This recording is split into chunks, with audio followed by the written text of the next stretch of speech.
Halo Bray, kembali lagi di Gaptek.id dan selamat datang di Gaptek News. Seperti biasa, kalau gue udah bikin Gaptek News, itu tandanya akan ada beberapa highlight berita yang menurut gue menarik, tapi nggak tahu kalau menurut lo.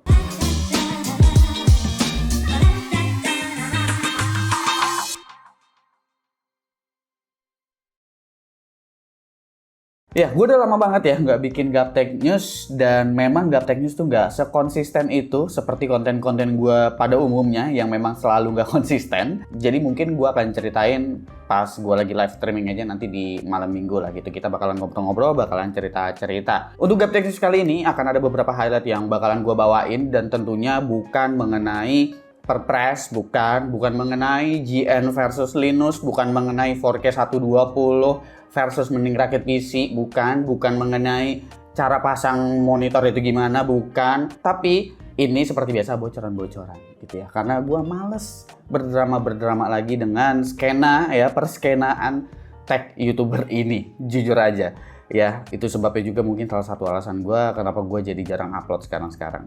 Kita masuk ke highlight yang pertama, ini dari Apple ya, mengenai iPhone 15, dan ini masih rumor sebetulnya, iPhone 15 series yang akan pakai USB Type-C, tapi jangan harap mendapatkan bandwidth Thunderbolt. Bergesernya port Lightning ke USB-C emang kabar menggembirakan. Tapi perubahan dari Lightning ke USB Type-C ini nggak ngebikin si iPhone 15 itu jadi cepat transfer speed-nya katanya ya. Kabar-kabarnya sih seperti itu. Jadi si Apple nggak naruh controller untuk ngebikin si USB Type-C-nya ini berjalan kencang at least di USB 3.2 atau di Thunderbolt gitu. Jadi ya kecepatannya bakalan tetap sama kayak begitu, bedanya pakai USB Type-C aja. USB-C itu memang sekedar colokan aja, tapi potensinya sebetulnya sangat-sangat mantep ya, karena dia bisa pasang bandwidth hingga 40 Gbps, yaitu ada di Thunderbolt atau di USB 4. Makanya banyak yang berharap dengan adanya USB Type-C di iPhone ini bisa transfer data lewat kabel dan bisa kenceng transfer datanya, karena biasanya pengguna iPhone tuh harus memanfaatkan Wi-Fi dan itu perlu menggunakan router atau access point yang sama-sama kencengnya agar bisa transfer melalui Wi-Fi atau wireless dengan kecepatan yang tinggi.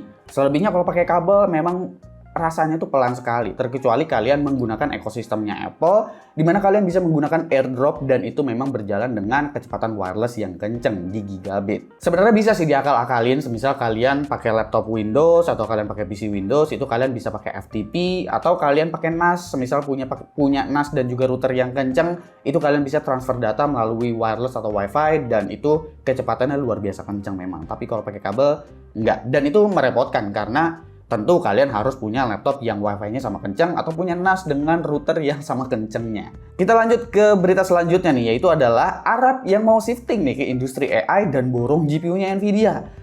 Laris manis Tanjung Kimpul, Hopper 100 laris, duit ngumpul. Itu mungkin yang dirasain Koh Jensen Huang saat ini setelah dapat pesanan 550.000 unit H100 AI GPU. Itu total orderan H100 di tahun 2023 yang belum habis tahunnya loh ini. Ditambah lagi United Emirates Arab ini kabarnya udah menerima 3.000 unit untuk H100 ini. Dan itu adalah pesanan dari pemerintah karena mereka berencana mengalihkan sumber pendapatan negaranya dari sumber daya minyak tradisional ke teknologi AI yang sedang berkembang. Diprediksi Nvidia menghasilkan 300 miliar US dollar dari penjualan AI mereka pada tahun 2027. Tapi untuk mencapai prediksi tersebut, tentunya Nvidia harus memenuhi kuantitas produksi mereka. Karena semakin tinggi permintaan, tentu stoknya juga harus semakin ditambah.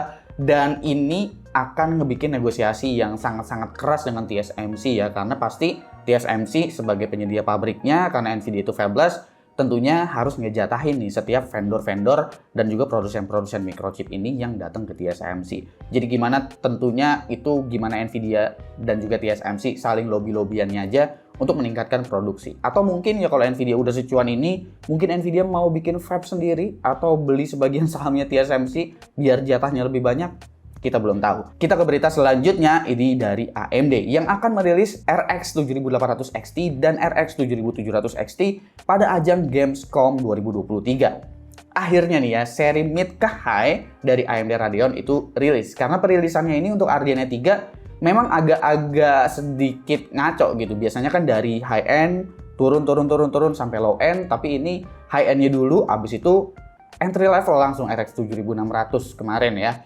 Nah, di sini untuk RX 7800 XT memang kabarnya akan menggunakan Navi 32 dengan chip LED design. Tapi 7700 XT itu pakainya monolitik. Perbedaannya lagi juga pada shader unit ya, 7700 XT tentu lebih sedikit dan bus width dari 7700 XT ada di 192 bit aja. Untuk memori belum terkonfirmasi penuh apakah 7700 XT pakai 12 GB atau 16 GB. Yang pasti keduanya nggak pakai VRAM 8 GB juga kok. Karena sepertinya target dari kedua GPU ini untuk head to head dengan RTX 4070 dan juga mengisi kekosongan gap performance antara RTX 4060 dan juga RTX 4070 itu. Yang dimana itu memang sweet spot banget untuk ditempatin sama RX 7700 XT semisal sesuai ekspektasi performance-nya.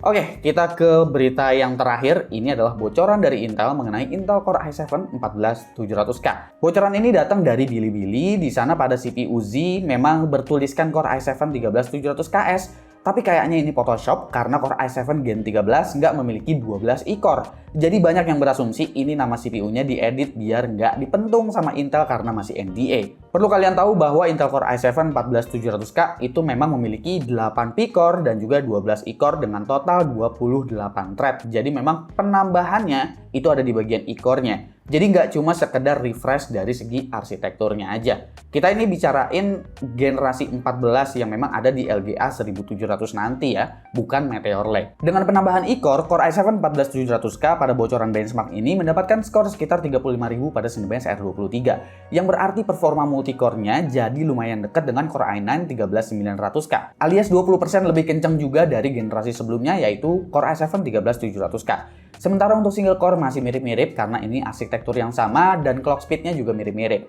Sayangnya dengan penambahan e-core mau nggak mau power draw CPU ini katanya bakalan 30 watt lebih tinggi untuk menjaga sustain clock speed dari CPU-nya. Ya mau gimana lagi, ini kan arsitektur yang memang udah diperes abis-abisan juga sama Intel. Oke, gue rasa segitu aja untuk highlight Gaptek News kali ini. Gaptek News kali ini gue bikin sejujurnya memang karena lagi mengisi kekosongan aja karena barang-barang yang dites itu lagi belum pada selesai. Ada 2 laptop, ada 2 SSD, dan ada ngoprek-ngoprek ROG Ally juga. Komen di bawah menurut kalian highlight berita mana yang menurut kalian paling menarik. Komen di bawah dan kasih pendapat kalian masing-masing. Jangan lupa subscribe. Gue Subki dan seperti biasa sampai jumpa di lain kesempatan.